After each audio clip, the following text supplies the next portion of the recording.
3 ଲକ୍ଷରୁ ଅଧିକ ଶିଶୁ ବାଟିକା ଛାତ୍ରଛାତ୍ରୀଙ୍କୁ ମାଗଣା ୟୁନିଫର୍ମ, ଗଣଶିକ୍ଷା ମନ୍ତ୍ରୀ କହିଛନ୍ତି।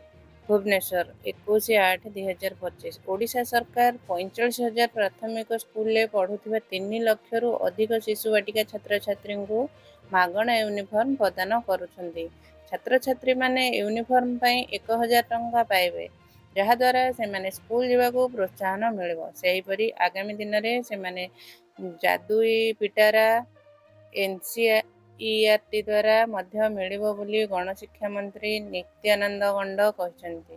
କହି ରଖୁଛୁ କି ଚଳିତ ଶିକ୍ଷାବର୍ଷରେ ପ୍ରଥମରୁ ଅଷ୍ଟମ ଶ୍ରେଣୀ ପର୍ଯ୍ୟନ୍ତ ସରକାରୀ ବିଦ୍ୟାଳୟରେ 41,31,024 ଜଣ ଛାତ୍ରଛାତ୍ରୀ ନାମ ଲେଖାଇଛନ୍ତି। ପ୍ରଥମରୁ ଅଷ୍ଟମ ଶ୍ରେଣୀ ଛାତ୍ରଛାତ୍ରୀଙ୍କୁ ସ୍କୁଲ ୟୁନିଫର୍ମ ପାଇଁ ମୁଣ୍ଡ ପିଛା 600 ଟଙ୍କା କରାଯାଇଛି।